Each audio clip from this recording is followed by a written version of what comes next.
Welcome you all in my next lecture. So in my last lecture I talked about the notions of differentiability for very simple class of functions, that means functions from R to Rn, that means vector valued functions of real variable.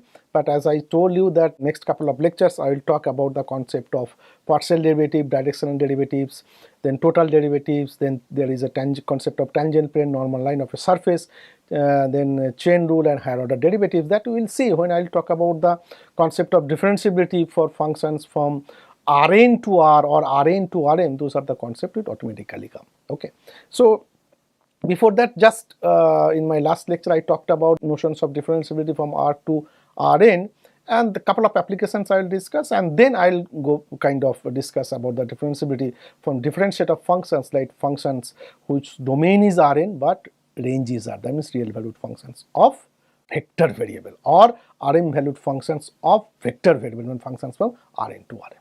Okay, so now as I said that, okay, if I have a functions from R to Rm or vector valued functions of real variable, then I already introduced the notions of differentiability. Then like in the real valued functions of real variable, we know that sum of two differentiable functions are differentiable, scalar multiple of a differentiable function is differentiable. Similar sort of algebra is also true. I already discussed in my last class. Like these are the couple of results, like sum is differentiable, not only the derivative. What about the derivative of the sum functions? You can also write in terms of the given function capital F and capital G. Scalar multiplication is also true, dot product and cross product. But as I promised that I think I will prove that how the dot product of two differentiable function capital F and capital G given, and how the dot product is differentiable. Not only that, why the derivative is exactly this kind of form, and similarly for the cross product. Let me see, as I said, you just use the first principle, that's it. That means I want to talk about the derivative of the functions dot product functions. That means what functions? I am talking about the functions t goes to ft comma gt. Once I am taking the dot product, that means it becomes a real valued functions of real variable. So you just use the definitions. So I want to talk about the differentiability of this kind of functions at the point t naught. You just calculate the corresponding quotients. That means, so this, what is the dot product? This is the notation. So that means this is nothing but ft times gt I am writing. That means ft is a vector in Rn, gt is a vector in Rn, dot product means componentized product and sum it up. So therefore this is nothing but I have to find the limit t approaches to t naught ft gt minus ft naught g naught divided by t minus t naught. That's what the definitions or first principle say. So what you have to do, you just add and subtract, that's it. You don't have to do anything extra. You just add and subtract appropriate term and talk about the limit. Okay, so what I have done is that, so I am just subtracting ft gt naught or capital ft naught gt. So let me see, I am subtracting capital ft gt naught, I am adding, oh sorry, not I am adding here, but I am adding this term. Okay, so these and these get cancelled. I am subtracting and adding. So then these and these get cancelled. I am adding and I am subtracting. So that means full term is nothing but capital Ft times capital GT minus capital Ft naught minus GT naught. So I have done, I've just couple of term added, couple of term subtracted. That's it. Then I make this group and I make this group. So that limit I can break up this plus this. Now what you have to do, you just try to rearrange those terms, nothing else. So look here, so if I have, look about the first term, so this is nothing but, you can write this capital Ft gt minus capital Ft gt naught minus capital Ft naught gt plus capital Ft naught gt naught is this kind of form. And this term, this limit, you can break up into two parts. One is Ft minus Ft naught times gt naught divided by t minus t naught, and this combination, this is Ft naught take common, gt naught minus gt divided by t minus t naught. First one is nothing but this one, and second one, this second one you can break out into two parts. Now look at the limit, what will happen? But what is given? Capital F and capital G as differentiable, that means the limit t approaches to t naught, ft minus ft naught divided by t minus t naught is exist. Similarly, limit t approaches to t naught, gt minus gt naught divided by t minus t naught exist. Okay, then what to look at the first one? I mean, you just take this object. Okay, so this limit is exist because capital F is differentiable and it will give you what is f prime at the point t naught. But look at this object, because capital G is given to be differentiable, and I said that if G is differentiable, G is continuous. So what will happen the value of this object. That means limit t approaches to t naught gt minus gt naught. What will be the value? Because capital G is differentiable and hence it is continuous, so therefore this limit is nothing but 0, because t approaches to t naught gt is nothing but g of t naught, and therefore the difference is 0. So therefore this object will give you the 0 limit. What about the second one? Again, you just combine t minus t naught with ft minus ft naught. So this will limit exists, that means this limit will give you a prime t naught, and gt naught is a fixed value, is stay as it is. What will happen here? Ft naught value as it is, you take outside from the limit, and the next limit, that means t approaches to t naught gt minus gt naught divided by t minus t naught, which is nothing but the derivative of g at the point t naught, and limit is exists, so therefore this comment, so therefore this is a prime t naught gt naught plus ft naught g prime t naught. So that is straightforward, just using the first principle. Similarly, the cross product you can also do. So again you have to just calculate this limit ft cross gt minus ft naught cross gt naught divided by t minus t naught. Again in that case also you just add and subtract. So I am just adding this term and subtracting this term in the numerator, so it will be same as it is. So that means you just, what you have to do, you just to arrange or club together the term. So therefore this you can write, so ft minus ft naught cross gt, and what about these two terms? So this is ft naught cross gt minus gt naught. Okay, then you just break the limit ft minus ft naught cross gt divided by t minus t naught plus limit t must approaches to t naught ft naught cross gt minus gt naught divided by t minus t naught. And of course then you can easily again use a similar kind of theorem, that this limit is nothing but limit t approaches to t naught of ft minus ft naught divided by t minus t naught cross product of limit t approaches to t naught gt, and of course this also limit t approaches to t naught ft naught times this limit. Since capital F is differentiable, this is f prime of t naught, and capital G is differentiable at t naught given, it is also continuous at t naught, so therefore this is nothing but cross of g t naught. This is a constant value, so this is stay as it is f t naught, and this is nothing but the derivative of g at t naught. So therefore just use the first principle and use the definitions and add and subtract, do some appropriate calculations, you will be able to prove it. Okay, so there is a nice theorem, like once I have the differentiability, then if a kind of two functions I have, and if there is a composition makes sense, what can I say about the differentiability of the composition functions? So that is called the chain rule. So therefore this is differentiation of a composite functions. So let G be a functions, real valued functions of real variable from some subset S subset of R, and suppose you have a capital function capital F which is CD from again some interval CD subset of R to Rn, where S is an open set, such that open interval CD is contained in the range of G. So I need that conditions, because next I want to talk about the differentiation of the functions capital F composed with G. So unless and otherwise composition does not make any sense, I cannot talk about the derivative of the composition functions. Even then if I know the definitions of the individual functions small g and capital F, but I cannot talk about the composition functions unless kind of does make sense. So that is why to make sense the composition functions I need this kind of object. That means that domain of capital F should be in the range of small g. That's what I needed. So this is the domain of capital F, CD, open interval CD, and this is the range here. So once this makes sense, if I take t naught is a point in S, g t naught let it be S naught which is a point in CD. Now look at the statement of the theorem. If small g is differentiable at the point t naught and capital F is differentiable at the point S naught, so these two things are there. So I need the differentiability of small g at the point t naught, denote S naught as g of t naught, I need differentiability of capital F at the point S naught. Then once I have these two things together, then I can talk about the derivative of the composite functions. Then the composition functions capital HT, which is nothing but capital F compose GT, which is defined as capital F of GT, is differentiable at the point t naught. Not only that, I can write the derivative of the composition functions in terms of the derivative of the original functions. That means derivative of h at the point t naught, which is nothing but a notation this is, which is same as derivative of capital F at the point g t naught, okay. So and g prime of t naught. But g t naught is what? This is nothing but S naught. So that means this is So that means composition function is differentiable. Not only that, derivative of the composition function at the point t naught, which is nothing but derivative of capital F at the point s naught, which is nothing but gt naught, times derivative of g at the point t naught. Once I have this kind of theorem, then you can see in the next example I'll discuss. If I know that the kind of derivative of two functions, and if I know that composition makes sense, then using this theorem I can talk about the derivative of the composition functions. This is the applications of chain rule. Okay, very simple examples. Take a function g from R to R, which is gt is equal to t square minus 1. It is very nice function. You know this function is differentiable. And take a function capital A from R to R3. Again, if I take a point in R, it will be a vector in R3, and as I said that it will have R3 has a orthonormal basis consisting of three vectors. One is I cap, j cap, and k cap. So this is my functions I have written. This is I cap plus sine t plus 1 j cap plus e to the power t square plus 1 k cap.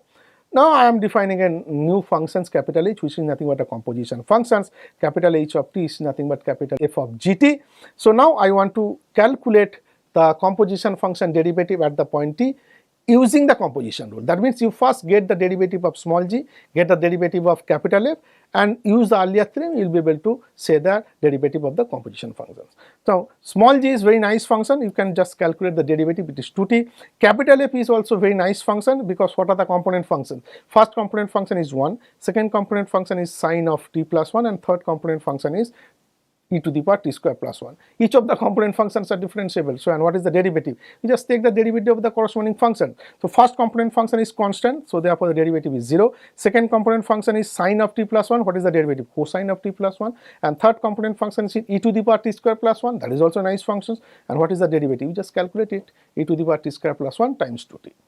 So, therefore, I can have the derivative of the composition functions. This is by the definitions, right? So, the composition function is differentiable because my functions small g and capital F, they are also differentiable. So, therefore, composition function is differentiable. Not only that, I know the derivative of the composition function at t in terms of the derivative of the original functions or given functions small g and capital F, which is nothing but capital F prime of gt times g prime t. G prime t, you know, this is 2t. And what is capital F? Capital F prime also know, at the point t you know the expression, just you replace t by gt. So, that means first one is what? It will give you 0, there is no contributions, forget about that. Only second one, you replace t by gt, that means cosine of t square minus 1 plus 1 j cap plus 2 times replace t by gt, that means t square minus 1, 2 times t square minus 1 e to the power t square minus 1 whole square plus 1. And if I just do the calculations, it is very simple. So, therefore, using the chain rule, you can calculate easily the derivative of the composition function. Okay, one theorem I should say that on AB, open interval AB, the derivative of capital F is identically 0 if and only if capital F is constant. That you know. If I have a functions from real valued functions of real variable, and if I know that function is defined from open interval say AB to R, and that function is identically 0 if and only function is constant, that we know. Similar kind of theorem I can prove in the context of vector valued functions of real variable. That's exactly the theorem. So, let capital F is a map from AB subset of R to Rn. If capital F is constant for all t, this is a constant function, then you can just check that derivative is 0, okay, just using the first principle. And suppose you have a functions capital F from AB subset of R to Rn, and suppose if capital F is differentiable and suppose derivative is 0, then there exists a constant, you can prove that capital F is C for all t, and you can prove it. If it is a constant function, derivative is 0, then you can use the first principle. Converse also you can say that if I have a function which is differentiable and derivative is 0, then also there exists a constant, you can prove that. That means there exists a constant C such that f of t is equal to C for all t. So, that means the derivative identically 0 if and only if the function is constant. You can also have this kind of observations in this setting as well.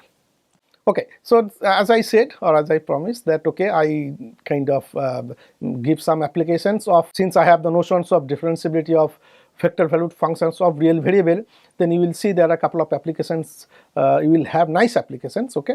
So, of course, in particular if I take n is equal to 2 or n is equal to 3, that means R2 and R3, that means I have a R2 valued or R3 valued functions of real variable, then you will have you will see a couple of applications.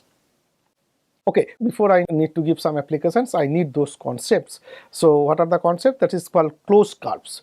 So, I know the meaning of curve is a continuous function that I already said, okay. So, let me just kind of recall again once again what is closed curve. So definitions: a curve C in Rn, of course, is closed if C has a parameterization. So curve means, once I talking about the curve in Rn, that means it's automatically, if it has a parameterization, I already talked about that, when you'll have a parameterizations gamma from some closed interval AB subset of R to Rn, which is continuous function that we know. That's exactly I said. A curve C in Rn is closed. Of course, closed comes later. First, the definition of curve you know. So that means, suppose if you have a curve which has a parameterization capital gamma, I will say that this curve is closed. That means the value of gamma at A is same as value of gamma at B. That means if this is my parameterizations capital gamma of the curve C, I will say that this closed. That means it should, that means the value of gamma at the first endpoint, that means small a, is exactly same as the value of gamma at the last endpoint B. So if gamma is equal to gamma B, then I will say that that curve is closed. Of course, as I said, gamma is a continuous function, because I already said that means parameterizations. That means if I have a curve, that means you will have a corresponding parameterization gamma, which is a continuous function from closed interval AB to Rn, because I am talking about curve in Rn. Okay, so note that gamma is continuous. Okay, so what are the kind of examples? This is a closed curve, this is a closed curve, but this is not. Why? Because suppose this is my starting point. Okay, so it goes like that and come back. So these 2 points are different, so it is not closed. Similarly, it is also not closed. One simple closed curve, you can easily see circle.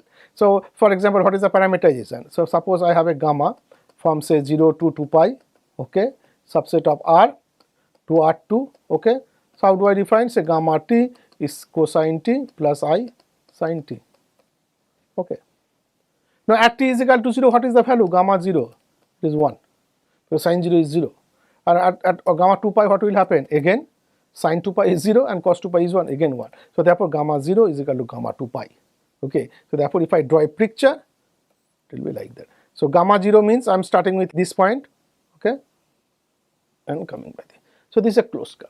So these are two closed curves, but these are open curves. Okay, I have given some example here, of course, the same thing. So as gamma t is 3 cosine t, 3 sin t, okay, you can draw a picture. And what about the value of gamma at 0 and 2 pi? Both becomes 3 comma 0. So therefore it's a closed curve. What about this curve? This is not closed. You can draw a kind of picture. So what is the value of gamma at 0? Value of gamma at 0 is nothing but it should be 0 comma 1, okay, and value of the gamma at 1, what will be that? It should be, that means t is equal to 1, right? So that means this should be 1 comma 0. So these 2 points are different. Gamma 0 is not equal to gamma 1. So this is not closed. This is a continuous function because it's the component. What are the component function? T is one component function, 1 minus t, and the component function. Component function are continuous function. So this is a continuous function. It is the parameterizations. It will give a curve, but it is not closed because the value of gamma at 0 is not equal to value of gamma at 1. What about simple curve?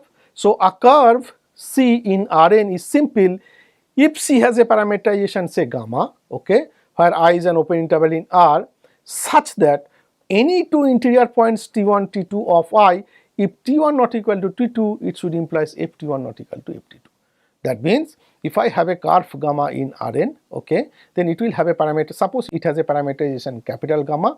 I will say that this curve is simple if I take two interior points. That means if I just avoid the boundary points,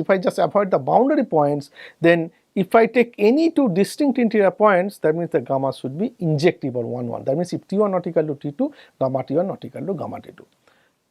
That is, I have written, that is gamma does not have a self-intersecting points except for the end point, that is the terminal point and the initial point can be same. So that means if I have a parameterization say from say 0 to 1 or whatever it is, so if I take T1 comma T2 from open interval 0, 1, then I demand that if T1 not equal to T2, then corresponding gamma T1 not equal to 2. That's my demand. But if T1, T2, suppose if T1, T2 taking the values either 0 or 1, so T1 is equal to 0, 1 or T2 is equal to 0, whatever it is. So at the boundary point, I do not demand that. Okay, what I demand is that if it is the interior point, if it is not the say terminal point or the initial point, if it is the interior point, then I demand that if T1 is differ from T2, then the corresponding gamma T1 it's not equal to gamma T2. So in the interior it should be injective, but at the boundary point it might happen, they might equal or coincide, whatever it is. So example, so for example, these are a simple curves, okay. So like there is no kind of cross 8 kind of pictures is there. So this is simple, this is simple, this is simple, right?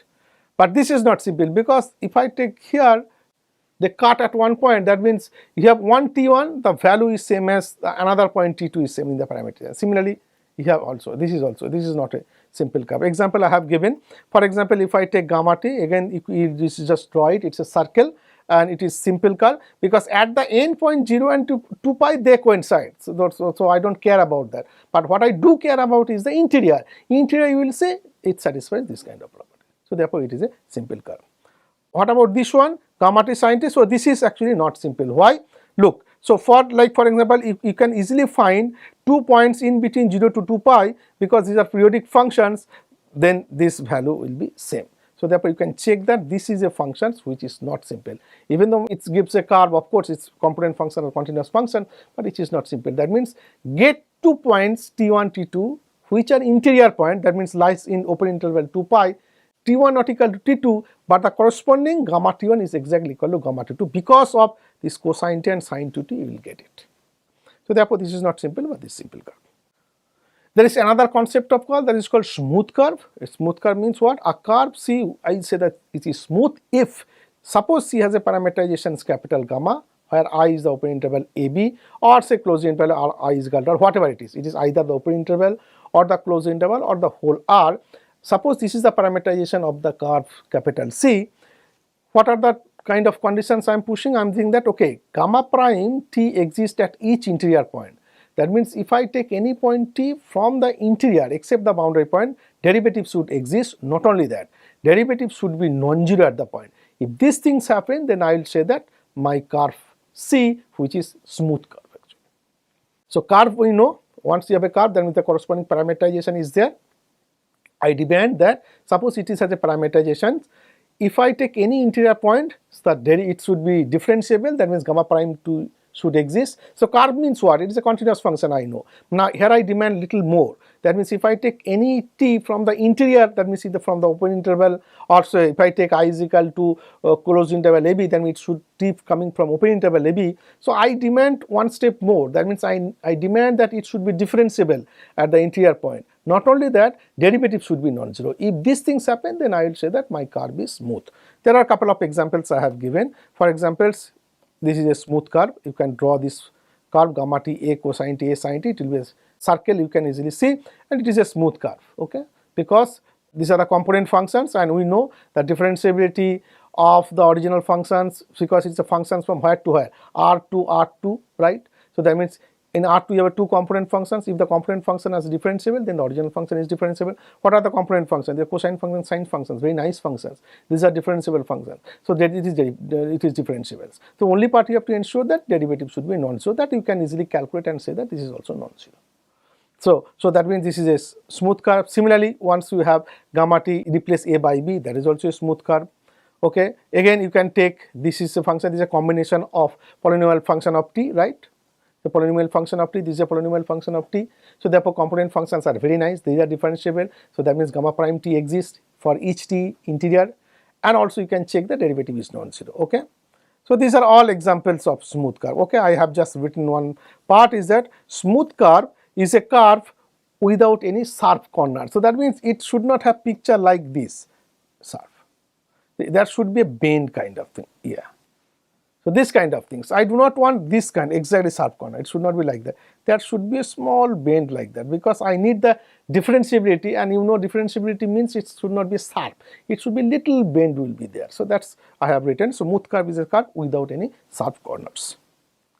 Okay, there is a concept called piecewise smooth curve. Of course, from the term you can see piecewise smooth curve means it is not fully smooth, but you can break it into pieces and each piece is smooth. That's so definition means what? Okay, definition I have given: a curve C in Rn is piecewise smooth if C is composed of finite number of smooth curves C1, C2, Cn. As I said, so suppose you have C1, C2, Cn, that means finite number of smooth curve. You just compose it. It becomes a one curve, and this curve I will say that's piecewise smooth.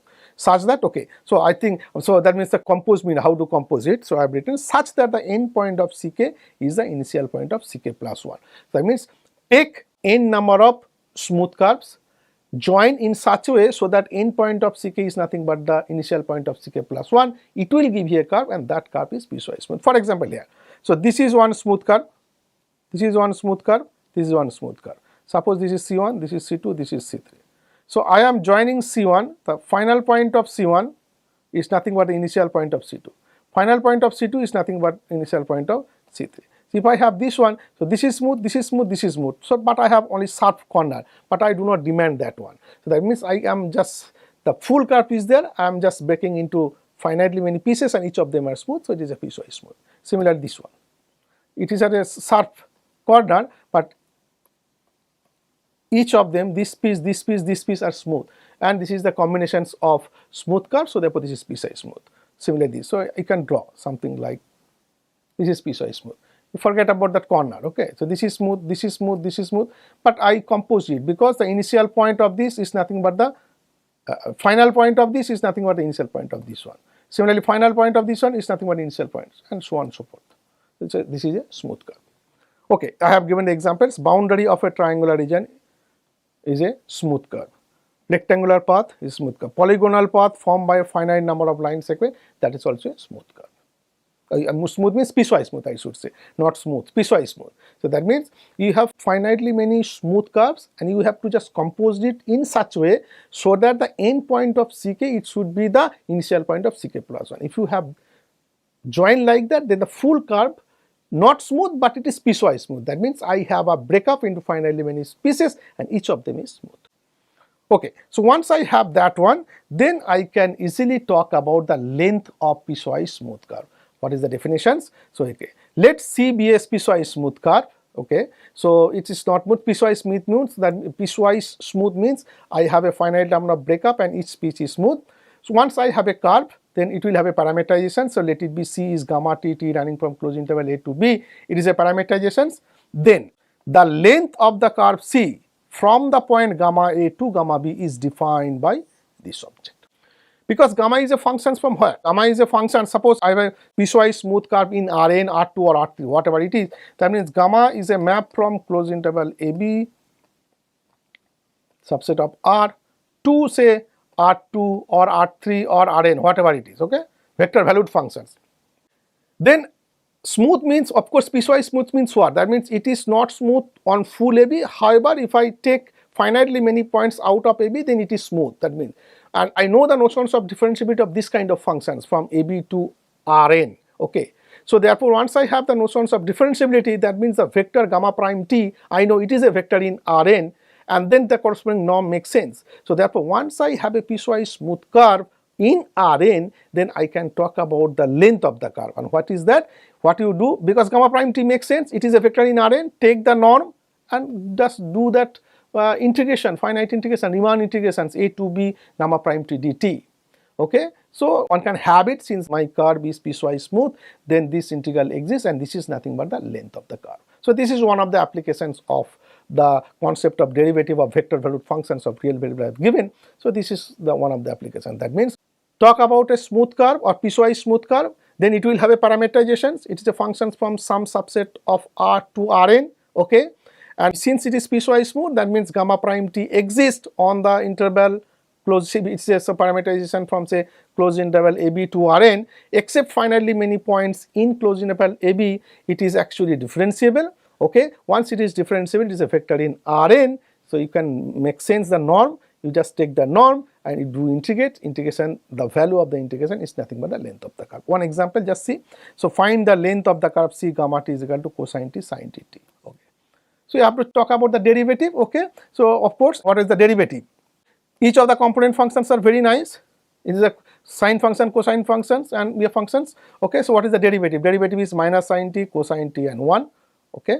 So what is the norm? Norm is nothing but, okay, I think it's 0 to 2 pi is also fine, because open also you can take, okay. So gamma prime t is this vector. What is the norm? Use the Euclidean norm. This is the square root of this object, which is nothing but square root of 2 for all t in between 0 to 2 pi. That means what is the length? Integration 0 to 2 pi square root of t do t, which is nothing but square root of 2 times 2 pi, which is 2 root 2 pi. I think that's it.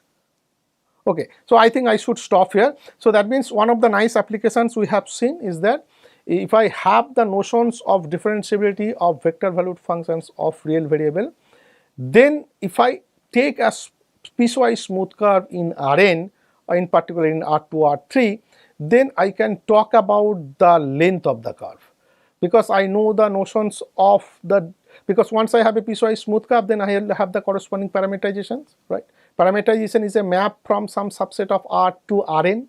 So, and I know the notions of differentiability of this sort of functions. So, you have the notions of differentiability, then you will have the vector of gamma prime t, again it will be a vector in Rn, take the norm of this piecewise smooth, so that means start with a piecewise smooth curve, get the parameterizations, you know the notions of differentiability, find the derivative, take the norm and do the integrations from the a to b if it is a parameterization from closed interval ab to Rn. And if that the value of the integral is nothing but the length of the curve. I will talk about more examples in my next slides. So, but I think there are a couple of kind of nice applications, we will see those concepts. I think in next lecture I will talk about a little bit more. Okay, thank you.